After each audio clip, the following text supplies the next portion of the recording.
International travel ਤੇ ਨਵੀਂ ਹਦਾਇਤ ਦੇ ਬਾਰੇ ਪ੍ਰਧਾਨ ਮੰਤਰੀ ਜਸਟਿਨ ਟਰੂਡੋ ਨੇ ਅੱਜ ਕੀ ਕਿਹਾ, ਇਸ ਦੇ ਬਾਰੇ ਦੱਸਾਂਗੇ। ਕੈਨੇਡਾ ਬਾਰਡਰ ਸਰਵਿਸ ਅਧਿਕਾਰੀਆਂ ਦੇ ਵੱਲੋਂ ਜੋ ਲਗਾਤਾਰ ਰਿਪੋਰਟਸ ਜਾਰੀ ਕੀਤੀਆਂ ਜਾ ਰਹੀਆਂ ਨੇ ਸਾਲ 2021 ਨੂੰ ਲੈ ਕੇ ਤੇ ਨਾਲ ਹੀ ਕੈਨੇਡਾ ਵਿੱਚੋਂ ਦਾਖਲ ਹੋਣ ਵਾਲਿਆਂ ਦੇ ਵਾਸਤੇ ਜਿਵੇਂ ਕਿ ਹਦਾਇਤਾਂ ਬਦਲੀਆਂ ਨੇ, ਤਾਂ ਬਾਰਡਰ ਅਧਿਕਾਰੀਆਂ ਦਾ ਇਸ ਉੱਤੇ ਕੀ ਕਹਿਣਾ ਹੈ, ਇਸ ਦੇ ਬਾਰੇ ਦੱਸਾਂਗੇ। ਕੈਨੇਡੀਅਨ ਫੂਡ ਇੰਸਪੈਕਸ਼ਨ ਏਜੰਸੀ ਨੇ ਹੁਣ ਕਿਹੜੇ ਭੋਜਨ ਨੂੰ ਲੈ ਕੇ ਚੇਤਾਵਨੀ ਜਾਰੀ ਕੀਤੀ ਹੈ ਜਿਸ ਦੇ ਵਿੱਚ ਕੀੜੇ ਪਾਏ ਗਏ ਨੇ, ਇਸ ਦੇ ਬਾਰੇ ਵੀ ਦਵਾਂਗੇ ਜਾਣਕਾਰੀ। ਮੈਨੀਟੋਬਾ ਸੂਬੇ ਦੇ ਵੱਲੋਂ PNP ਦਾ ਤਾਜ਼ਾ ਡਰਾਅ ਕੱਢਿਆ ਗਿਆ ਹੈ, ਉਸ ਦੇ ਬਾਰੇ ਵੀ ਪੂਰੀ ਜਾਣਕਾਰੀ ਦੱਸਾਂਗੇ। ਲੈਂਗਲੀ ਤੋਂ ਲਾਪਤਾ ਔਰਤ ਦੇ ਬਾਅਦ ਵਿੱਚ ਮ੍ਰਿਤਕ ਦੇਹ ਮਿਲ ਗਈ ਸੀ, ਜਿਸ ਤੋਂ ਬਾਅਦ ਉਸ ਦੇ ਪਤੀ ਨੂੰ ਕਤਲ ਦੇ ਮਾਮਲੇ ਵਿੱਚ ਚਾਰਜ ਕੀਤਾ ਗਿਆ ਹੈ। ਇਸ ਦੇ ਬਾਰੇ ਪੁਲਿਸ ਨੇ ਹੋਰ ਕੀ ਜਾਣਕਾਰੀ ਦਿੱਤੀ, ਉਸ ਦੇ ਬਾਰੇ ਦਵਾਂਗੇ ਜਾਣਕਾਰੀ। ਕਲੋਨਾ ਕੋਲ ਟਿਮ ਹਾਰਟਨਸ ਦੇ ਡਰਾਈਵ ਥਰੂ ਦੇ ਵਿੱਚ ਹਾਈਵੇ ਤੋਂ ਆਉਂਦੀ ਇੱਕ ਗੱਡੀ ਡਿੱਗੀ, ਜਿਸ ਤੋਂ ਬਾਅਦ ਉਸ ਦੇ ਵਿੱਚੋਂ ਚੋਰੀ ਦੀ ਕੋਸ਼ਿਸ਼ ਦਾ ਮਾਮਲਾ ਵੀ ਸਾਹਮਣੇ ਆਇਆ। ਦੱਸਾਂਗੇ ਕੀ ਹੈ ਪੂਰਾ ਮਾਮਲਾ। ਸਭ ਤੋਂ ਪਹਿਲਾਂ ਜਾਣਕਾਰੀ ਜੋ ਪ੍ਰਧਾਨ ਮੰਤਰੀ ਜਸਟਿਨ ਟਰੂਡੋ ਦੇ ਵੱਲੋਂ ਅੱਜ ਹੀ ਕੈਨੇਡਾ ਵਾਸੀਆਂ ਦੇ ਲਈ ਸੰਦੇਸ਼ ਜਾਰੀ ਕੀਤਾ ਗਿਆ ਹੈ। ਜਿਵੇਂ ਕਿ ਹੁਣ ਕਈ ਥਾਵਾਂ ਦੇ ਉੱਤੇ ਸ਼ੁੱਕਰਵਾਰ ਤੋਂ ਬਾਅਦ ਛੁੱਟੀਆਂ ਸ਼ੁਰੂ ਹੋ ਗਈਆਂ ਨੇ ਤੇ ਇਸ ਨੂੰ ਲੈ ਕੇ ਪ੍ਰਧਾਨ ਮੰਤਰੀ ਜਸਟਿਨ ਟਰੂਡੋ ਨੇ ਮੁੜ ਤੋਂ ਯਾਦ ਕਰਵਾਇਆ ਤੇ ਉਹਨਾਂ ਦੇ ਵੱਲੋਂ ਕਿਹਾ ਗਿਆ ਕਿ ਗੈਰ ਜ਼ਰੂਰੀ ਇੰਟਰਨੈਸ਼ਨਲ ਟਰੈਵਲ ਇਸ ਸਮੇਂ ਨਾ ਕੀਤਾ ਜਾਵੇ, ਜਿਸ ਦੇ ਵਾਸਤੇ ਕੈਨੇਡਾ ਵਾਸੀਆਂ ਨੂੰ ਲਗਾਤਾਰ ਕਿਹਾ ਜਾ ਰਿਹਾ ਹੈ, ਜਿਸ ਦੇ ਬਾਰੇ ਮਸ਼ਵਰਾ ਕੈਨੇਡਾ ਸਰਕਾਰ ਦੇ ਵੱਲੋਂ ਅਧਿਕਾਰਤ ਤੌਰ ਦੇ ਉੱਤੇ ਵੀ ਪਹਿਲਾਂ ਦਿੱਤਾ ਗਿਆ ਹੈ, ਜਿਸ ਦੇ ਵਿੱਚ ਉਹਨਾਂ ਨੇ ਕਿਹਾ ਕਿ ਮੰਗਲਵਾਰ ਦਸੰਬਰ 21 ਤੋਂ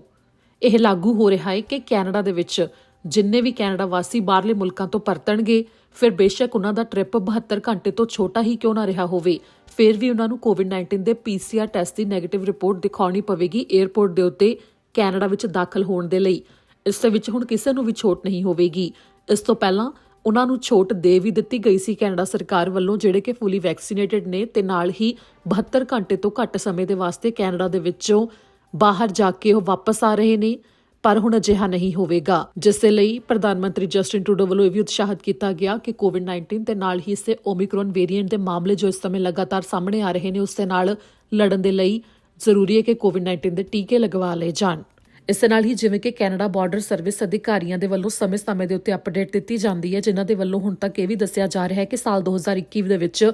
ਕਿੰਨੇ ਉਹਨਾਂ ਨੇ ਜੁਰਮਾਨੇ ਕੀਤੇ ਨੇ ਤੇ ਇਸ ਦੇ ਨਾਲ ਹੀ ਕੈਨੇਡਾ ਦੇ ਵਿੱਚ ਦਾਖਲ ਹੋਣ ਤੋਂ ਗੈਰ ਕਾਨੂੰਨੀ ਚੀਜ਼ਾਂ ਨੂੰ ਕਿਸ ਤਰ੍ਹਾਂ ਰੋਕਿਆ ਗਿਆ ਤੇ ਬਰਾਮਦਗੀਆਂ ਕੀਤੀਆਂ ਗਈਆਂ। ਤਾਂ ਨਾਲ ਹੀ ਕੈਨੇਡਾ ਬਾਰਡਰ ਸਰਵਿਸ ਏਜੰਸੀ ਦੇ ਅਧਿਕਾਰੀਆਂ ਦੇ ਵੱਲੋਂ ਯਾਤਰੀਆਂ ਨੂੰ ਬਾਰ-ਬਾਰ ਕਿਹਾ ਜਾ ਰਿਹਾ ਹੈ ਕਿ ਇਸ ਸਮੇਂ ਜਦੋਂ ਵੀ ਤੁਸੀਂ ਕੈਨੇਡਾ ਦੇ ਵਿੱਚ ਦਾਖਲ ਹੁੰਦੇ ਹੋ, ਜੋ ਛੋਟ ਵੀ ਜੇਕਰ ਕਿਸੇ ਨੂੰ ਮਿਲੀ ਹੋਈ ਹੋਵੇ, ਫਿਰ ਵੀ ਅਰਾਈਵ ਕੈਨ ਐਪਲੀਕੇਸ਼ਨ ਨੂੰ ਭਰਨਾ ਜ਼ਰੂਰੀ ਹੈ। ਅਰਾਈਵ ਕੈਨ ਐਪਲੀਕੇਸ਼ਨ ਨੂੰ ਜੇਕਰ ਕਿਸੇ ਦੇ ਵੱਲੋਂ ਨਹੀਂ ਭਰਿਆ ਜਾਂਦਾ ਤਾਂ ਉਸ ਕਰਕੇ ਲੰਮੀਆਂ ਕਤਾਰਾਂ ਬਾਰਡਰ ਦੇ ਉੱਤੇ ਲੱਗ ਜਾਂਦੀਆਂ ਨੇ, ਫਿਰ ਬੇਸ਼ੱਕ ਉਹ ਲੈਂਡ ਬਾਰਡਰ ਹੋਵੇ ਜਾਂ ਫਿਰ ਹਵਾਈ ਸਫ਼ਰ ਦੇ ਰਾਹੀਂ ਕੋਈ ਕੈਨੇਡਾ ਵਿੱਚ ਦਾਖਲ ਹੋ ਰਿਹਾ ਹੋਵੇ, ਇਮੀਗ੍ਰੇਸ਼ਨ ਦੇ ਵਿੱਚ ਵੀ ਦੇਰੀ ਹੋ ਜਾਂਦੀ ਹੈ। ਅਜਿਹਾ ਨਾ ਹੋਵੇ, ਇਸ ਦੇ ਲਈ ਜ਼ਰੂਰੀ ਹੈ ਕਿ ਅਰਾਈਵ ਕੈਨ ਐਪਲੀਕੇਸ਼ਨ ਵਿੱਚ ਪਹਿਲਾਂ ਹੀ ਜਾਣਕਾਰੀ ਭਰੀ ਜਾਵੇ। ਅੱਗੇ ਜਾਣਕਾਰੀ ਜੋ ਕੈਨੇਡੀਅਨ ਫੂਡ ਇੰਸਪੈਕਸ਼ਨ ਏਜੰਸੀ ਦੇ ਵੱਲੋਂ ਚੇਤਾਵਨੀ ਦਿੱਤੀ ਗਈ ਹੈ, ਜਿਨ੍ਹਾਂ ਦੇ ਵੱਲੋਂ ਕੋਈ ਵੀ ਪੈਨਕੇਕ ਮਿਕਸ ਖਰੀਦਿਆ ਜਾਂਦਾ ਹੈ ਵੇਫਲ ਦੇ ਵਾਸਤੇ ਜਾਂ ਫਿਰ ਪੈਨਕੇਕ ਦੇ ਵਾਸਤੇ, ਤਾਂ ਉਹਨਾਂ ਦੇ ਲਈ ਇਹ ਜਾਣਕਾਰੀ ਅਹਿਮ ਹੈ। ਕੈਨੇਡੀਅਨ ਫੂਡ ਇੰਸਪੈਕਸ਼ਨ ਏਜੰਸੀ ਨੇ ਦੱਸਿਆ ਹੈ ਕਿ ਗ੍ਰੇਟ ਵੈਲਿਊ ਬ੍ਰਾਂਡ ਦੇ ਅਧੀਨ ਵੇਚੇ ਜਾ ਰਹੇ ਬਟਰ ਮਿਲਕ ਪੈਨਕੇਕ ਤੇ ਵੇਫਲ ਮਿਕਸ ਕੰਪਲੀਟ ਦੀ ਪੈਕਿੰਗ ਹੈ 905 ਗ੍ਰਾਮ ਦੀ, ਜਿਸ ਦੇ ਉੱਤੇ ਬੈਸਟ ਬਿਫੋਰ 2022 ਅਗਸਤ 10 ਲਿਖਿਆ ਹੋਇਆ ਹੈ, ਜਿਸ ਦੇ ਉੱਤੇ UPC 681131799478 ਹੈ, ਉਸ ਨੂੰ ਮਾਰਕੀਟ ਦੇ ਵਿੱਚੋਂ ਵਾਪਸ ਮੰਗਵਾਇਆ ਗਿਆ ਹੈ, ਜਿਸ ਦੇ ਲਈ ਕੈਨੇਡਾ ਵਾਸੀਆਂ ਨੂੰ ਹੁਣ ਚੇਤਾਵਨੀ ਦਿੰਦੇ ਹੋਏ ਕਿਹਾ ਗਿਆ ਹੈ ਕਿ ਇਸ ਦੀ ਵਰਤੋਂ ਨਾ ਕੀਤੀ ਜਾਵੇ, ਨਾ ਹੀ ਇਸ ਨੂੰ ਵੇਚਿਆ ਜਾਵੇ, ਨਾ ਹੀ ਇਸ ਨੂੰ ਕਿਸੇ ਨੂੰ ਖਾਣ ਦੇ ਵਾਸਤੇ ਦਿੱਤਾ ਜਾਵੇ ਬਣਾਉਣ ਤੋਂ ਬਾਅਦ, ਜਿਸ ਦੇ ਵਿੱਚ ਦੱਸਿਆ ਗਿਆ ਹੈ ਕਿ ਕੀੜੇ ਪਾਏ ਗਏ ਨੇ, ਪ੍ਰੈਜ਼ੈਂਸ ਆਫ ਇਨਸੈਕਟਸ ਲਿਖਿਆ ਹੋਇਆ ਉਹਨਾਂ ਨੇ, ਜਿਸ ਕਰਕੇ ਇਸ ਨੂੰ ਵਾਪਸ ਮੰਗਵਾਇਆ ਗਿਆ ਹੈ। ਕੈਨੇਡਾ ਭਰ ਵਿੱਚ ਕੈਨੇਡਾ ਵਾਸੀਆਂ ਨੂੰ ਕਿਹਾ ਜਾ ਰਿਹਾ ਹੈ ਜੇਕਰ ਤੁਸੀਂ ਇਹ ਬਟਰ ਮਿਲਕ ਪੈਨਕੇਕ ਤੇ ਵੇਫਲ ਮਿਕਸ ਕੰਪਲੀਟ ਦੀ ਪੈਕਿੰਗ ਲਿਆਂਦੀ ਹੈ ਤਾਂ ਇਸ ਨੂੰ ਵਾਪਸ ਕਰ ਦੇਵੋ ਜਾਂ ਸੁੱਟ ਦੇਵੋ, ਜੋ ਕਿ ਸਿਹਤ ਲਈ ਹਾਨੀਕਾਰਕ ਹੋ ਸਕਦੀ ਹੈ। ਹੁਣ ਦੱਸਾਂਗੇ ਜੋ ਮੈਨੀਟੋਬਾ ਦੇ ਇਮੀਗ੍ਰੇਸ਼ਨ ਵਿਭਾਗ ਨੇ ਜਾਣਕਾਰੀ ਦਿੱਤੀ ਹੈ ਤਾਜ਼ਾ ਡਰਾਅ ਦੇ ਬਾਰੇ। ਮੈਨੀਟੋਬਾ ਸੂਬੇ ਨੇ ਦਸੰਬਰ 16 ਨੂੰ PNP ਦਾ ਇੱਕ ਡਰਾਅ ਕੱਢਿਆ। ਮੈਨੀਟੋਬਾ ਪ੍ਰੋਵਿੰਸ਼ੀਅਲ ਨੋਮਨੀ ਪ੍ਰੋਗਰਾਮ ਦੇ ਤਹਿਤ 349 ਜਣਿਆਂ ਨੂੰ ਇਨਵੀਟੇਸ਼ਨ ਭੇਜੇ ਗਏ ਨੇ, ਜਿਸ ਦੇ ਵਿੱਚ ਸਕਿਲਡ ਵਰਕਰਸ ਇਨ ਮੈਨੀਟੋਬਾ ਯਾਨੀ ਕਿ ਜਿਨ੍ਹਾਂ ਨੂੰ ਮੈਨੀਟੋਬਾ ਦੇ ਵਿੱਚ ਹੀ ਕੰਮ ਕਰਨ ਦਾ ਤਜਰਬਾ ਹੈ, ਉਹ ਪ੍ਰਵਾਸੀ ਜਿਨ੍ਹਾਂ ਨੇ ਯੋਗਤਾ ਨੂੰ ਪੂਰਾ ਕਰਦੇ ਹੋਏ ਫਾਈਲਾਂ ਲਗਾਈਆਂ, 296 ਇਨਵੀਟੇਸ਼ਨ ਉਹਨਾਂ ਨੂੰ ਗਏ ਨੇ, ਜਿਸ ਦੇ ਵਿੱਚ ਘੱਟੋ ਘੱਟ EOI ਸਕੋਰ 447 ਤੱਕ ਚਾਹੀਦਾ ਸੀ। ਸਕਿਲਡ ਵਰਕਰਸ ਓਵਰਸੀਜ਼ ਯਾਨੀ ਕਿ ਜਿਨ੍ਹਾਂ ਨੂੰ ਬਾਹਰਲੇ ਮੁਲਕਾਂ ਵਿੱਚ ਕੰਮ ਕਰਨ ਦਾ ਤਜਰਬਾ, ਬਾਹਰਲੇ ਮੁਲਕਾਂ ਤੋਂ ਪ੍ਰਵਾਸੀਆਂ ਨੇ ਯੋਗਤਾ ਨੂੰ ਪੂਰਾ ਕਰਦੇ ਹੋਏ ਫਾਈਲਾਂ ਲਗਾਈਆਂ, ਉਸ ਦੇ ਵਿੱਚ 13 ਜਣਿਆਂ ਨੂੰ ਇਨਵੀਟੇਸ਼ਨ ਗਏ ਨੇ, ਜਿਸ ਦੇ ਵਿੱਚ ਘੱਟੋ ਘੱਟ EOI ਸਕੋਰ 712 ਤੱਕ ਚਾਹੀਦਾ ਸੀ। ਇੰਟਰਨੈਸ਼ਨਲ ਐਜੂਕੇਸ਼ਨ ਸਟਰੀਮ, ਜਿਸ ਦੇ ਵਿੱਚ 40 ਇਨਵੀਟੇਸ਼ਨ ਗਏ ਨੇ, ਜਿਸ ਦੇ ਵਿੱਚ ਸਕੋਰ ਦੀ ਕੋਈ ਵੀ ਸੀਮਾ ਨਹੀਂ ਹੁੰਦੀ। ਇਹ ਉਹ ਨੇ ਜਿਹੜੇ ਕਿ ਇੰਟਰਨੈਸ਼ਨਲ ਵਿਦਿਆਰਥੀ ਨੇ, ਜਿਸ ਦੇ ਵਿੱਚ ਜੋ ਇਨਵੀਟੇਸ਼ਨ ਗਏ ਨੇ ਅੱਜ 64 ਇਨਵੀਟੇਸ਼ਨ ਉਹਨਾਂ ਨੂੰ ਗਏ ਨੇ ਜਿਨ੍ਹਾਂ ਨੇ ਐਕਸਪ੍ਰੈਸ ਐਂਟਰੀ ਸਿਸਟਮ ਤਹਿਤ PNP ਮੈਨੀਟੋਬਾ ਦੇ ਲਈ ਫਾਈਲਾਂ ਲਗਾਈਆਂ ਹੋਈਆਂ ਸਨ। ਜੋ ਤਾਜ਼ਾ ਇਹ ਇਨਵੀਟੇਸ਼ਨ ਭੇਜੇ ਗਏ ਨੇ ਉਸ ਦੇ ਬਾਰੇ ਮੈਨੀਟੋਬਾ ਦੇ ਇਮੀਗ੍ਰੇਸ਼ਨ ਵਿਭਾਗ ਨੇ ਦਸੰਬਰ 17 ਤੋਂ ਬਾਅਦ ਜਾਣਕਾਰੀ ਦਿੱਤੀ ਹੈ। ਅੱਗੇ ਜਾਣਕਾਰੀ ਕਿ ਜੋ ਲੈਂਗਲੀ ਤੋਂ ਇੱਕ ਅਧਿਆਪਕਾ ਲਾਪਤਾ ਸੀ, ਉਸ ਦੇ ਮ੍ਰਿਤਕ ਹੋਣ ਦੀ ਜਾਣਕਾਰੀ ਮਿਲਣ ਤੋਂ ਬਾਅਦ ਹੁਣ ਉਸ ਦੇ ਪਤੀ ਦੇ ਉੱਤੇ ਮਾਮਲੇ ਦਰਜ ਕੀਤੇ ਗਏ ਨੇ ਕਤਲ ਦੇ ਨਾਲ ਜੁੜੇ ਹੋਏ। ਲੈਂਗਲੀ ਤੋਂ ਅਗਸਤ ਮਹੀਨੇ ਜੋ ਇੱਕ ਅਧਿਆਪਕਾ ਲਾਪਤਾ ਹੋਈ ਸੀ, ਜਿਸ ਤੋਂ ਬਾਅਦ ਉਸ ਦੀ ਦੇਹ ਪੁਲਿਸ ਨੂੰ ਮਿਲ ਗਈ ਸੀ, ਉਸ ਦੇ ਕਤਲ ਦਾ ਦਾਅਵਾ ਪੁਲਿਸ ਵੱਲੋਂ ਕੀਤਾ ਗਿਆ। ਇਸ ਮਾਮਲੇ ਦੀ ਲਗਾਤਾਰ ਜਾਂਚ ਤੋਂ ਬਾਅਦ ਸ਼ੁੱਕਰਵਾਰ ਦੇ ਦਿਨ ਉਸੇ ਔਰਤ ਦੇ ਪਤੀ ਨੂੰ ਪੁਲਿਸ ਨੇ ਗ੍ਰਿਫਤਾਰ ਕਰ ਲਿਆ। 49 ਸਾਲਾ ਓਬਨਿਸ ਰੈਜਿਸ ਨਾਮਕ ਵਿਅਕਤੀ ਨੂੰ ਗ੍ਰਿਫਤਾਰ ਕੀਤਾ ਗਿਆ, ਜਿਸ ਦੇ ਉੱਤੇ ਕਤਲ ਸਮੇਤ ਉਸ ਤੋਂ ਬਾਅਦ ਸਬੂਤ ਮਿਟਾਉਣ ਦੀ ਕੋਸ਼ਿਸ਼ ਤੇ ਵੀ ਇਲਜ਼ਾਮ ਲੱਗੇ ਨੇ, ਜਿਸ ਦੇ ਬਾਰੇ ਇੰਟੀਗ੍ਰੇਟਿਡ ਹੋਮਿਸਾਈਡ ਇਨਵੈਸਟੀਗੇਸ਼ਨ ਟੀਮ ਲੰਮੇ ਸਮੇਂ ਤੋਂ ਜਾਂਚ ਕਰ ਰਹੀ ਸੀ। ਆਈਹੈਟਰ ਨੇ ਜਾਣਕਾਰੀ ਦਿੱਤੀ ਹੈ ਕਿ ਔਂਟੇਰਾ ਦੇ ਪਤੀ ਨੇ ਹੀ ਉਸ ਦਾ ਕਤਲ ਕੀਤਾ ਹੈ। ਇਸ ਦੇ ਬਾਰੇ ਮਾਮਲਾ ਸਾਹਮਣੇ ਆਇਆ ਹੈ, ਪਰ ਉਹਨਾਂ ਨੇ ਇਹ ਜਾਣਕਾਰੀ ਨਹੀਂ ਦਿੱਤੀ ਕਿ ਆਖਿਰ ਉਹਨਾਂ ਨੂੰ ਔਂਟੇਰਾ ਦੀ ਦੇਹ ਕਿੱਥੇ ਮਿਲੀ ਸੀ, ਜਿਸ ਨੂੰ ਕਿ ਆਖਰੀ ਵਾਰ ਲੈਂਗਲੀ ਦੇ ਵਿੱਚ ਉਸਦੇ ਘਰ ਦੇ ਕੋਲ ਹੀ ਅਗਸਤ 28 ਨੂੰ ਦੇਖਿਆ ਗਿਆ ਸੀ। ਉਸੇ ਦੇ ਘਰ ਨੂੰ ਪੁਲਿਸ ਨੇ ਦੁਬਾਰਾ ਤੋਂ ਜਾਂਚਿਆ, ਜਿੱਥੇ ਕਿ ਪੁਲਿਸ ਨੂੰ ਉੱਥੇ ਸਬੂਤ ਮਿਲੇ, ਪਰ ਉਹਨਾਂ ਨੇ ਇਹ ਨਹੀਂ ਦੱਸਿਆ ਕਿ ਆਖਿਰ ਉਸ ਔਰਤ ਦੀ ਲਾਸ਼ ਉਹਨਾਂ ਨੂੰ ਅੰਦਰ ਮਿਲੀ ਜਾਂ ਕਿਤੇ ਹੋਰ ਬਾਹਰ ਮਿਲੀ। 40 ਸਾਲਾ ਔਰਤ ਜਿਸ ਦੀ ਕਿ ਮੌਤ ਹੋਈ, ਉਹ ਕਿੰਡਰਗਾਰਟਨ ਅਧਿਆਪਕ ਸੀ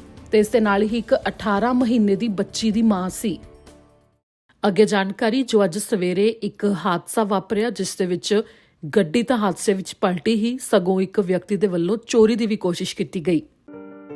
ਪੱਛਮੀ ਕਲੋਨਾ ਵਿੱਚ ਹਾਈਵੇ 97 ਦੇ ਉੱਤੇ ਇੱਕ ਹਾਦਸਾ ਵਾਪਰਿਆ, ਜਿਸ ਦੇ ਵਿੱਚ ਇੱਕ ਵਾਹਨ ਹਾਦਸੇ ਦਾ ਸ਼ਿਕਾਰ ਹੋ ਗਿਆ, ਜੋ ਕਿ ਕੰਧ ਤੋਂ ਹੇਠਾਂ ਡਿੱਗਦਾ ਹੋਇਆ ਟਿਮ ਹਾਰਟਨਸ ਦੀ ਡਰਾਈਵ ਥਰੂ ਦੇ ਵਿੱਚ ਜਾ ਡਿੱਗਿਆ। ਸ਼ਨੀਵਾਰ ਦੀ ਦੁਪਹਿਰ ਦਾ ਇਹ ਮਾਮਲਾ ਹੈ, ਜਦੋਂ 1 ਵਜੇ ਦੇ ਨੇੜੇ ਟਿਮ ਹਾਰਟਨਸ ਜੋ ਕਿ ਐਲਕ ਰੋਡ ਦੇ ਨੇੜੇ ਹੈ, ਉੱਥੇ ਹਾਦਸਾ ਵਾਪਰਿਆ। ਦਰਅਸਲ ਬਰਫ਼ਬਾਰੀ ਜ਼ਿਆਦਾ ਹੋਣ ਦੇ ਕਰਕੇ ਸੜਕਾਂ ਦੇ ਉੱਤੇ ਥੋੜੀ ਤਿਲਕਣ ਹੋਈ ਪਈ ਸੀ, ਜਿਸ ਦੇ ਕਰਕੇ ਹਾਲਾਤ ਖਰਾਬ ਬਣੇ ਹੋਏ ਸੀ ਤੇ ਇਸ ਦੌਰਾਨ ਗੱਡੀਆਂ ਫਿਸਲ ਵੀ ਰਹੀਆਂ ਸਨ ਤੇ ਉਸੇ ਦਾ ਹੀ ਨਤੀਜਾ ਮੰਨਿਆ ਜਾ ਰਿਹਾ ਹੈ। ਸ਼ਨੀਵਾਰ ਨੂੰ ਓਕਾਨਾਗਨ ਦਾ ਇਹ ਮਾਮਲਾ ਹੈ, ਜਿੱਥੇ ਕਿ ਸੜਕ ਦੇ ਹਾਲਾਤ ਨੂੰ ਹੀ ਮੰਨਿਆ ਜਾ ਰਿਹਾ ਹੈ ਕਿ ਹਾਦਸੇ ਦਾ ਕਾਰਨ ਬਣਿਆ। ਜੋ ਔਰਤ ਗੱਡੀ ਚਲਾ ਰਹੀ ਸੀ ਉਹ ਕਾਫੀ ਜ਼ਿਆਦਾ ਡਰੀ ਹੋਈ ਸੀ, ਪਰ ਉਸ ਦੇ ਬਾਰੇ ਕਿਹਾ ਗਿਆ ਕਿ ਉਸਦੇ ਜ਼ਿਆਦਾ ਕੋਈ ਸੱਟ ਨਹੀਂ ਲੱਗੀ, ਪਰ ਮੌਕੇ ਉੱਤੇ ਇੱਕ ਵਿਅਕਤੀ ਜਿਸ ਦੇ ਵੱਲੋਂ ਪਹਿਲਾਂ ਤਾਂ ਉਸਦੀ ਮਦਦ ਦੀ ਕੋਸ਼ਿਸ਼ ਕੀਤੀ ਗਈ, ਤਾਂ ਫਿਰ ਗੱਡੀ ਦੇ ਵਿੱਚੋਂ ਉਸਦੇ ਬੈਗ ਚੋਰੀ ਕਰਨ ਦੀ ਕੋਸ਼ਿਸ਼ ਕੀਤੀ ਗਈ। ਮੌਕੇ ਤੇ ਮੌਜੂਦ ਚਸ਼ਮਦੀਦਾਂ ਨੇ ਇਸ ਦੇ ਬਾਰੇ ਜਾਣਕਾਰੀ ਦਿੱਤੀ ਹੈ ਪੁਲਿਸ ਨੂੰ, ਜਿਸ ਤੋਂ ਬਾਅਦ ਪੁਲਿਸ ਅਧਿਕਾਰੀ ਮੌਕੇ ਦੇ ਉੱਤੇ ਤੁਰੰਤ ਪਹੁੰਚ ਗਏ,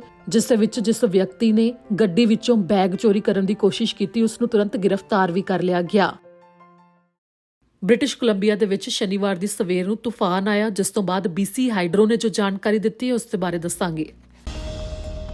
BC ਹਾਈਡਰੋ ਨੇ ਜਾਣਕਾਰੀ ਦਿੱਤੀ ਹੈ ਕਿ ਬ੍ਰਿਟਿਸ਼ ਕੋਲੰਬੀਆ ਦੇ ਵਿੱਚ ਸ਼ਨੀਵਾਰ ਦੀ ਸਵੇਰ ਨੂੰ ਜੋ ਬਰਫੀਲਾ ਤੂਫਾਨ ਆਇਆ ਉਸ ਦੇ ਕਰਕੇ ਨੁਕਸਾਨ ਹੋਇਆ ਹੈ, ਜਿਸ ਦੇ ਨਾਲ ਕਈ ਥਾਵਾਂ ਦੇ ਉੱਤੇ ਬਿਜਲੀ ਦੀਆਂ ਤਾਰਾਂ ਤੇ ਬਿਜਲੀ ਦੇ ਖੰਭਿਆਂ ਨੂੰ ਨੁਕਸਾਨ ਹੋਇਆ ਹੈ। ਜਿਸ ਤੋਂ ਬਾਅਦ ਦੱਸਿਆ ਗਿਆ ਕਿ ਸ਼ਨੀਵਾਰ ਦੀ ਸਵੇਰ ਨੂੰ ਬ੍ਰਿਟਿਸ਼ ਕੋਲੰਬੀਆ ਦੇ ਵਿੱਚ 14,000 ਗ੍ਰਾਹਕ ਅਜਿਹੇ ਸਨ ਜਿਨ੍ਹਾਂ ਦੇ ਕੋਲ ਬਿਜਲੀ ਨਹੀਂ ਸੀ, ਯਾਨੀ ਕਿ 14,000 ਘਰ ਜਾਂ ਅਜਿਹੇ ਬਿਜ਼ਨਸ ਜਿਨ੍ਹਾਂ ਦੇ ਵਿੱਚ ਬਿਜਲੀ ਚਲੀ ਗਈ, ਜਿਸ ਦੇ ਬਾਰੇ BC ਹਾਈਡਰੋ ਦੇ ਵੱਲੋਂ ਜਾਣਕਾਰੀ ਦਿੱਤੀ ਗਈ, ਜਿਸ ਦੇ ਵਿੱਚ ਉਹਨਾਂ ਨੇ ਦੱਸਿਆ ਕਿ ਤੂਫਾਨ ਦੇ ਕਰਕੇ ਜ਼ਿਆਦਾ ਪ੍ਰਭਾਵ ਵੈਨਕੂਵਰ ਆਈਲੈਂਡ, ਦੱਖਣੀ ਇੰਟੀਰੀਅਰ ਤੇ ਨਾਲ ਹੀ ਫਰੇਜ਼ਰ ਵੈਲੀ ਦੇ ਕੁਝ ਖੇਤਰਾਂ ਦੇ ਉੱਤੇ ਪਿਆ, ਜਿਸ ਦੇ ਕਰਕੇ ਨੁਕਸਾਨ ਹੋਇਆ ਹੈ। ਜਿਸ ਦੇ ਵਿੱਚ ਉਹਨਾਂ ਨੇ ਕਿਹਾ ਕਿ ਉਹ ਛੇਤੀ ਤੋਂ ਛੇਤੀ ਕੰਮ ਕਰ ਰਹੇ ਨੇ ਤਾਂ ਕਿ ਜ਼ਿਆਦਾ ਤੋਂ ਜ਼ਿਆਦਾ ਘਰਾਂ ਦੀ ਬਿਜਲੀ ਦੁਬਾਰਾ ਤੋਂ ਆ ਸਕੇ। ਜਿਸ ਦੇ ਵਿੱਚ ਉਹਨਾਂ ਨੇ ਕਿਹਾ ਕਿ ਇਸ ਸਮੇਂ ਜੋ ਤੂਫਾਨ ਆ ਰਹੇ ਨੇ, ਮੌਸਮ ਦੇ ਕਰਕੇ ਪ੍ਰਭਾਵ ਪੈ ਰਿਹਾ ਹੈ, ਤਾਂ ਅਜਿਹੇ ਵਿੱਚ ਜੇਕਰ ਬਿਜਲੀ ਚੱਲੀ ਵੀ ਜਾਂਦੀ ਹੈ ਤਾਂ ਜ਼ਰੂਰੀ ਹੈ ਕਿ ਬ੍ਰਿਟਿਸ਼ ਕੋਲੰਬੀਆ ਵਾਸੀ ਆਪਣੇ ਕੋਲ ਐਮਰਜੈਂਸੀ ਕਿੱਟ ਜ਼ਰੂਰ ਤਿਆਰ ਰੱਖਣ, ਜਿਸ ਦੇ ਵਿੱਚ ਖਾਸ ਤੌਰ ਦੇ ਉੱਤੇ ਫਲੈਸ਼ ਲਾਈਟਸ ਤੇ ਵਾਧੂ ਬੈਟਰੀਜ਼ ਹੋਣ, ਕਿ ਜ਼ਿਆਦਾ ਸਮੇਂ ਤੱਕ ਜੇਕਰ ਬਿਜਲੀ ਨਹੀਂ ਵੀ ਆਉਂਦੀ ਤਾਂ ਵੀ ਉਹਨਾਂ ਦੇ ਕੋਲ ਰਾਤ ਦੇ ਸਮੇਂ ਦੇਖਣ ਦੇ ਵਾਸਤੇ ਰੋਸ਼ਨੀ ਹੋਵੇ। ਫਸਟ ਏਡ ਕਿੱਟ ਤੇ ਪਾਣੀ ਵੀ ਜ਼ਰੂਰੀ ਹੈ ਤੇ ਨਾਲ ਹੀ ਅਜਿਹਾ ਭੋਜਨ ਜੋ ਪੈਕਡ ਹੋਵੇ, ਲੰਮੇ ਸਮੇਂ ਤੱਕ ਚੱਲ ਸਕੇ, ਕਿਉਂਕਿ ਕਈਆਂ ਦੇ ਸਟੋਵ ਬਿਜਲੀ ਦੇ ਉੱਤੇ ਹੀ ਨਿਰਭਰ ਹੁੰਦੇ ਨੇ, ਜਿਸ ਕਰਕੇ ਉਹ ਖਾਣਾ ਬਣਾਉਣ ਦੇ ਵਿੱਚ ਦਿੱਕਤ ਦਾ ਸਾਹਮਣਾ ਕਰ ਸਕਦੇ ਨੇ। ਜੇਕਰ ਬਿਜਲੀ ਨਹੀਂ ਵੀ ਆਉਂਦੀ ਤਾਂ ਅਜਿਹੇ ਵਿੱਚ ਪੈਕਡ ਫੂਡ ਜੋ ਕਿ ਬਿਨਾਂ ਪਕਾਏ ਵੀ ਖਾਇਆ ਜਾ ਸਕੇ, ਉਹ ਆਪਣੇ ਕੋਲ ਲਿਆ ਕੇ ਰੱਖਿਆ ਜਾਵੇ, ਇਸ ਦੇ ਬਾਰੇ ਵੀ ਕਿਹਾ ਗਿਆ ਹੈ। ਇਸ ਦੇ ਨਾਲ ਹੀ ਜੇਕਰ ਕਿਸੇ ਨੂੰ ਵੀ ਕਿਤੇ ਬਿਜਲੀ ਦੀਆਂ ਤਾਰਾਂ ਦੇ ਵਿੱਚੋਂ ਧੂਆਂ ਨਿਕਲਦਾ ਹੋਇਆ ਜਾਂ ਫਿਰ ਕਿਤੇ ਅੱਗ ਲੱਗੀ ਹੋਈ ਦਿਖਾਈ ਦਿੰਦੀ ਹੈ ਤਾਂ ਤੁਰੰਤ 911 ਕਰਕੇ ਜਾਣਕਾਰੀ ਦਿੱਤੀ ਜਾਵੇ, ਜਿਸ ਤੋਂ 10 ਮੀਟਰ ਦੀ ਦੂਰੀ ਬਣਾ ਕੇ ਵੀ ਰੱਖੀ ਜਾਵੇ, ਜਿਸ ਦੇ ਬਾਰੇ BC ਹਾਈਡਰੋ ਦੇ ਵੱਲੋਂ ਕਿਹਾ ਗਿਆ ਹੈ।